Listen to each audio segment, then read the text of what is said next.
সকাল সকাল ঘুম থেকে উঠে দেখি আম্মু রান্না বান্না করতেছে হঠাৎ করে। তারপরে দেখি টেবিলের উপর মিষ্টি মিষ্টি খাবার সাজিয়ে রেখেছে রান্না করে। তারপর আম্মুকে গিয়ে জিজ্ঞেস করলাম এত রান্না কেন করলে সকাল সকাল। আম্মু বললো যে আজকে বাসায় গেস্ট আসবে, কারণ আজকে হচ্ছে আবদুল্লাহর জন্মদিন। আমার এই তারিখটার কথা মনে ছিল না, মনে না থাকারই কথা, কারণ খুব তাড়াতাড়ি কেন জানি মনে হচ্ছে বছর কেটে যাচ্ছে। দেখো গ্যাসের চুলা একটা হওয়ার কারণে হচ্ছে আমরা নিচে নামিয়ে নিয়েছি, উপরে ঠিকমতো পাতিলাটা বসতেছিল না, এই জন্য ঝামেলায় পড়ে গিয়েছিলাম। আর এখানে ছাদের উপরেও রান্না করার ব্যবস্থা নেই। তারপর একটু ঠান্ডা ঠান্ডা পানি খেয়ে লেগে পড়লাম আম্মুর সাথে ঘরের কাজে। 20,000 years later. রান্না প্রায় শেষ হয়ে গেছে। দেখো নিচে কত কষ্ট করে রান্না করতে হচ্ছে, কারণ এখানে লাকড়ি চুলার ব্যবস্থা নেই। এই যে গেস্টদের খাওয়ানোর পরের ভিডিও এটা, কারণ খাওয়ার সময় ভিডিও করতে পারি নাই, কারণ আমি অনেক বিজি ছিলাম। আম্মুর সাথে আমি একটু হেল্প করেছি। তোমরা জানলে অবাক হবে যে আজকের রান্নাটা খেয়ে মেহমানেরা খুবই প্রশংসা করেছিল। শুধু ভিডিও দেখলে তো হবে না, ভিডিওতে লাইক তো করতে হবে অ্যান্ড সাবস্ক্রাইবও করতে হবে। এই দিকে আম্মু রোস্ট করেছিল, বিরিয়ানির সাথে রোস্ট খেতে দিয়েছিল। আমি তো ভাবতেছি আম্মুকে এত এত থালা বাসন ধুয়ে সারপ্রাইজ করে দেবো। তো তোমরা কি বলো, থালা বাসন কি আমার ধোয়া উচিত?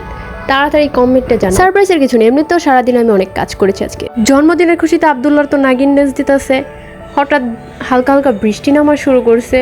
তারপর আমি ভাবলাম আমি এখন আর ছাদে থেকে কি করব, আমার ফোনটা তো ওয়াটারপ্রুফ না। এখানে তারা অনেক সুন্দর সুন্দর মুখেই গান বলে বলে ডান্স করতেছিল। আমি মিউট করে দিয়েছি কারণ অনেক নয়েজ হয়, ওদের সাউন্ডটা ভালো মতো রেকর্ড হয়নি। এখানে একটা কথা বলে নিই, আমি হচ্ছে ভিডিও ভালো মতো এডিট করতে পারি না, কালার গ্রেডিং করতে পারি না, যার কারণে আমার ভিডিওর কোয়ালিটিগুলো ভালো হয় না। মাঝে মাঝে ক্যামেরা অ্যাঙ্গেলটাও ভালো আসে না।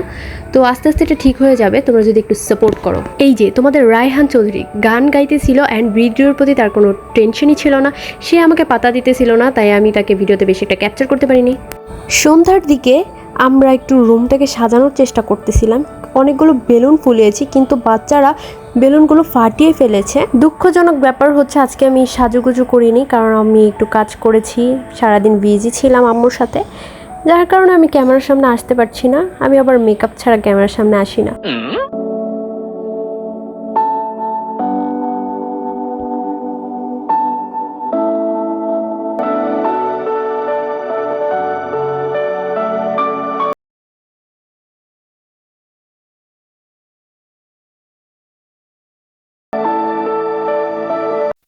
আর এই যে এরা এরা সারাদিন খেলাধুলা করে এভাবেই চলে এসেছে কেক কাটার জন্য।